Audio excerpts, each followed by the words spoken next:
Salut à tous, bienvenue dans ma prochaine vidéo concernant Photoshop.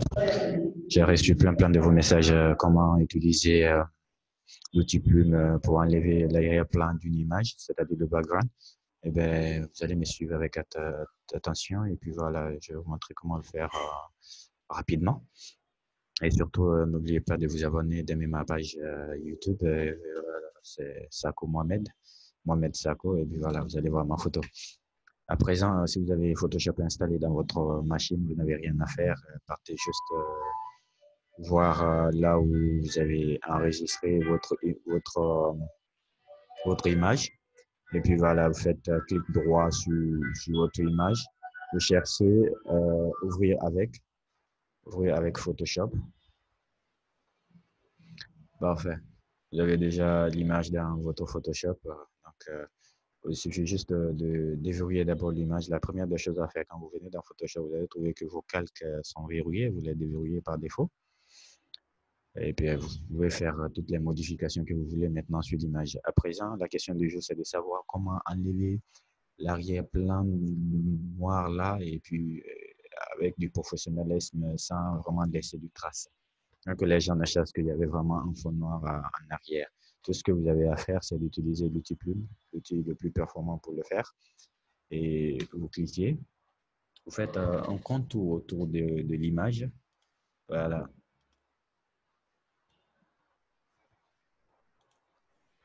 Le but, c'est de faire un contour autour de l'image.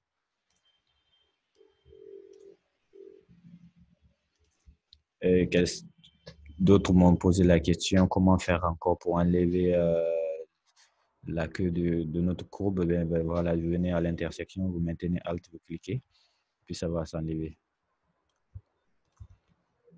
C'est très simple. Suivez attentivement. Il faut vraiment utiliser la souris externe. Voilà, les gens s'amusent souvent avec la souris du clavier. Bon, je ne vous conseillerais pas si vous voulez vraiment faire des trucs comme ça. Il faut vraiment utiliser la souris externe.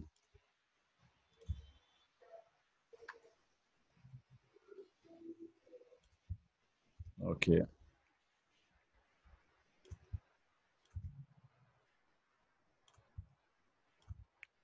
Parfait. À présent, nous avons déjà mis notre contour, c'est notre repère ici. Après, on fait clic droit sur l'image. Vous choisissez définir une sélection. Maintenez le rayon à 0. Cliquez sur OK. Venez, vous choisissez votre calque 0. Pourquoi? Parce que sur ça, la modification va s'effectuer en fait. Et ensuite, vous venez dans la sélection rapide. Vous sélectionnez l'outil sélection rapide et dans la barre d'outillage qui va s'afficher, vous allez voir améliorer le contour. Vous cliquez sur améliorer le contour. Par défaut, vous allez voir que chez d'autres personnes, ça sera comme ça et voilà. Mais vous, au niveau du mode d'affichage, vous venez, vous choisissez soit en fond pour pouvoir déterminer, pour pouvoir voir la visibilité des modifications que vous allez apporter à votre image. Ou bien vous pouvez venir voir sur les fonds blancs. Et ça va vous aider aussi à voir clair si vous y arrivez ou pas. Bon, pour moi, je préfère un fond rouge. Pourquoi? Parce que du noir sur du rouge, on voit que vraiment, il y a de l'imperfection. Et puis voilà, on va les corriger ensemble. Et ensuite, vous cliquez dans un espace vide, le rayon. Vous pouvez augmenter le rayon à ça. 6, c'est pas standard. Donc, vous pouvez augmenter le lissage et puis les contours progressifs, contract. Parfait. Et vous pouvez rester aigu automatiquement ici et revenir pour modifier pour effacer en fait. Vous cliquez juste, vous appuyez, vous cliquez glisser. Ça va enlever les imperfections, les taches qui sont autour, c'est-à-dire. Voilà, vous faites juste cliquer glisser, il n'y a rien à faire. Vous n'avez pas utilisé d'autres outils pour venir jusque-là. Voilà. Vous faites cliquer glisser juste autour pour enlever les imperfections. En un laps de temps, vous allez faire un boulot vraiment professionnel et puis voilà. Là, les gens ne sauront pas que c'était un fond noir au départ et puis voilà, avec votre professionnalisme, avec l'outil Plume, voilà comment ça marche.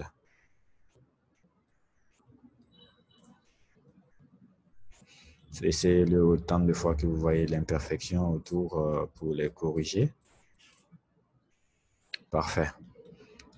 À présent, on va trouver le mode de sortie. Eh bien, le mode de sortie, vous venez ici, sortie vert, le mode de sortie, vous avez la possibilité de choisir masque de fusion, c'est-à-dire il va sortir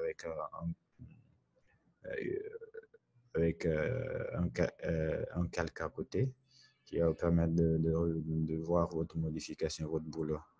Parfait. Puis je choisis OK. Et vous allez voir que vraiment que l'image est vraiment bien traitée, net. Et ça c'est pour le contour, le repère que nous avions mis.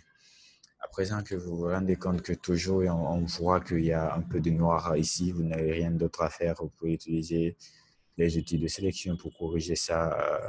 Parfait. Vous cliquez sur Delete, effacer, et puis voilà, c'est parti.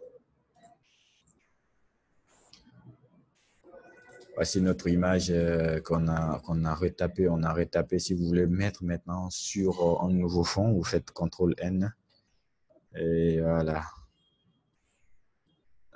Voilà, vous déverrouillez d'abord le calque et ensuite vous prenez l'image, vous le glissez vers votre nouveau document. Faites CTRL T, Shift, Alt, Shift pour agrandir avec vraiment parfait. Et voici. Et si vous voulez vraiment mettre du fond derrière, vous n'avez rien d'autre à faire, c'est de double-cliquer sur votre calque 0. En double-cliquant sur votre calque 0, vous avez la possibilité de changer de fond par défaut. Et puis voilà. Donc, c'était tout pour cette vidéo. J'espère que vous avez aimé comment utiliser l'outil Plus pour enlever le fond d'une image avec du professionnalisme. Et on voit que vraiment, c'est nickel. C'est comme si la photo avait été prise comme ça.